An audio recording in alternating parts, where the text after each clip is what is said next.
talk about who you would like him to fight next? I want Tyson. You'd like to see Tyson? Yeah. Thank Your you. Excellency, Thank you. just very quickly. Okay, AJ waiting for you, and the world waiting for you. Good, can't wait. This can't wait. I can see that, no problem. I've got two of them as well. Father, and I'll just say one thing to that to him, show me the money!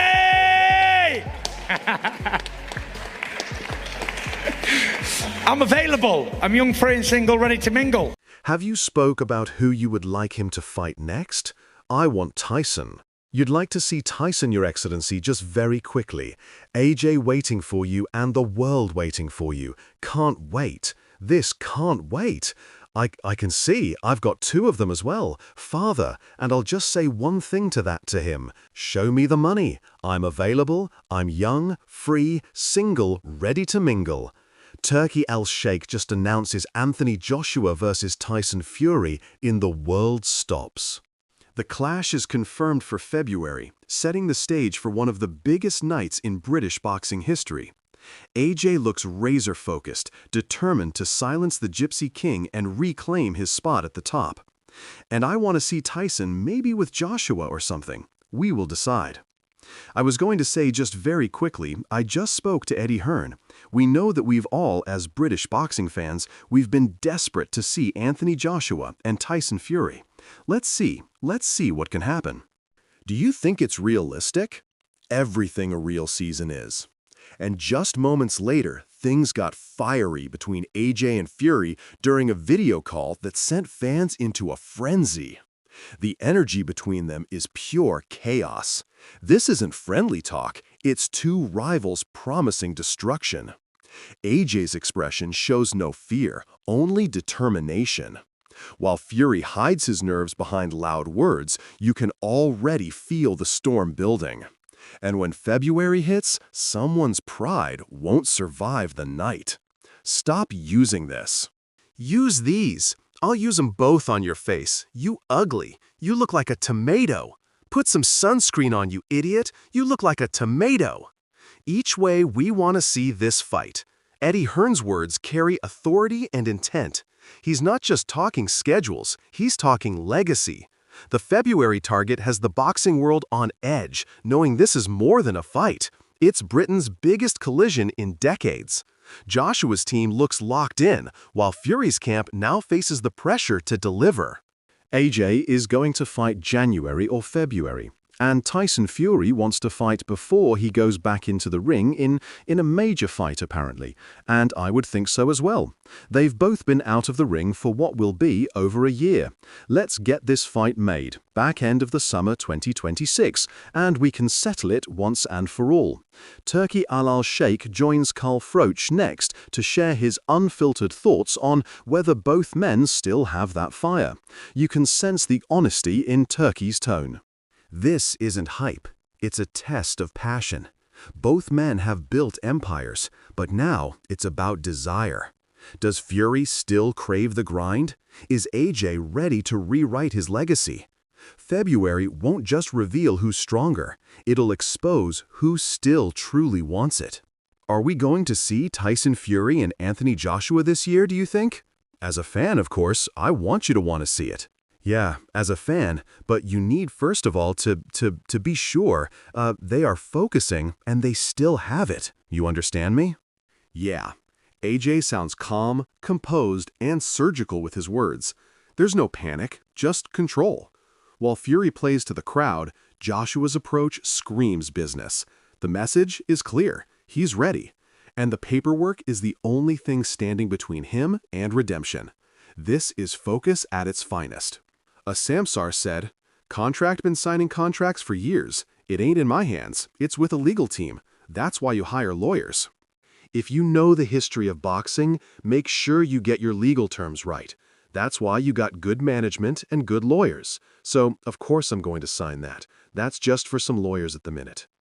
Tyson Fury's tone says it all.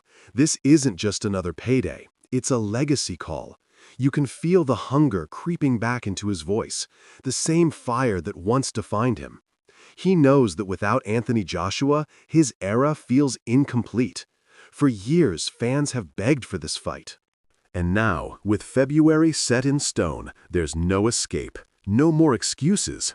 Fury may call himself the Gypsy King, but deep down, he knows a true king can't exist until he conquers the people's champion.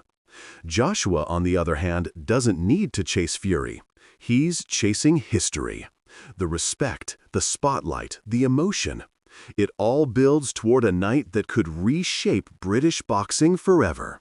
This fight isn't about belts, it's about pride, supremacy, and the right to rule the kingdom. 'Cause I need that Joshua fight. We have been trying to make that fight for years. Right. Why do you need that fight? Because it's the fight that people want to see. It's the fight Duke Mackenzie pulls no punches with his analysis. It's raw, it's real, and it cuts deep into what makes this fight so unpredictable. Both men have tasted glory and pain in equal measure. AJ's explosive power remains his deadliest weapon, but questions around his chin have followed him for years. Meanwhile, Fury's slick movement and awkward rhythm make him dangerous even on his worst nights. But here's the catch. Fury's been down before, and not just once. Against someone with Joshua's discipline and timing, one clean shot could erase every ounce of ring IQ the Gypsy King relies on. This isn't a question of stamina or tactics anymore. It's about nerve and courage under fire. When that bell rings in February, it won't matter who's smarter. It'll matter who's willing to risk everything for the knockout. Got a lot of power still. His punch resistance may be shot to penises, but, Fury's not that too far behind him. I don't think they're both ready to go. So it's a question of who lands first. And Fury's always been quite smart, quite clever in terms of his boxing sort of prowess and ability. So you would expect Fury to maybe nick it. When Derek Chisora speaks, you listen, because he's fought both men, felt their power, and knows what it takes to survive against them. His words aren't for hype, they're from experience. He knows that when AJ and Fury finally meet, it won't just be a boxing event, it'll be a cultural moment. Chisora's point about rest and readiness hits home. Both fighters have carried massive pressure, constant media noise, and mental battles. But once they step back into that spotlight in February, all that emotion will explode under the Wembley lights. AJ wants redemption, Fury wants validation, and Chisora, like every true fight fan, knows this showdown is inevitable. It's more than belts and rankings. It's about two British giants fighting for respect and the right to be remembered as the man of their generation. Let me just say this for him. He's resting right now, Forget Deonto, forget anybody else. The fight to have is with the Gypsy King, So let him rest. Let him get their minds right. Let the bodies rest. Let them figure out what they want to do. When they're ready, they'll come out and say, you know what? I'm ready now. We're both ready. Let's get it on. You think that's the fight next for both of them? Yeah, that's the fight for both of them. That's what they want. There's no point of find Deontay Wilder or find this guy and find this guy. But really and truly, everybody wants to see Tyson Fury. Johnny Nelson's confidence in AJ isn't blind, it's built on observation.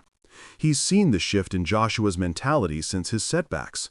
The fire's back, but it's colder now, more controlled. That dangerous calmness separates a fighter who wants revenge from one who's ready for greatness. Nelson knows that Fury's unpredictability can be neutralized when faced with precision and patience. And that's where Joshua excels when he's locked in.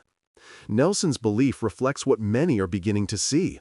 AJ is no longer the same man who once doubted himself. His body language, his discipline, his silence, everything screams focus. When February arrives, he won't be fighting just Fury. He'll be fighting every critic who wrote him off. And this time, Anthony Joshua looks ready to silence them all emphatically. Because Tyson Fury is a fighting man.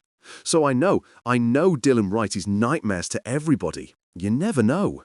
Right now people thinking, yes, I know to take that by the same shot Anthony Joshua took him out with, and Paul took him out. Per took him out with. But I just think, fight-wise, I'd lean towards Anthony Joshua.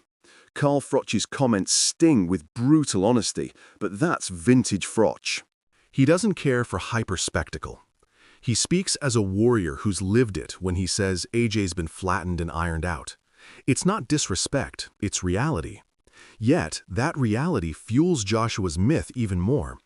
Because the true test of greatness isn't perfection, it's the courage to rise again after public humiliation. AJ's resilience is what the fans relate to, that raw human journey from defeat to redemption. Every fall has carved steel into his mentality. He's not chasing validation anymore. He's chasing vengeance, legacy, and closure. Fury may mock him, but deep down he knows AJ's story connects to the soul of British boxing. Frouch might call himself a purist, but even he'll admit there's no purer emotion in the sport than redemption. And when those Wembley lights hit, Joshua's scars will speak louder than any unbeaten record. If he fights Anthony Joshua, that will be the one that people want to see. That will probably still fill Wembley. But as a boxing purist, as a lover of the sport, am I that bothered if Tyson Fury never steps in the ring of Anthony Joshua? I'll be honest, no. AJ's been flattened. Gareth A. Davies' Inside Scoop confirms what every boxing fan suspected. Fury's retirement was never genuine. Behind closed doors, plans were always in motion, and the return was inevitable. But calling Anthony Joshua a tune-up fight? That's where this narrative twists, because nothing about AJ screams warm-up. He's a nightmare for anyone underestimating him, especially a Fury who's been inactive and distracted. If this is the bout that brings Fury back, it's not strategy, it's pride pulling him in.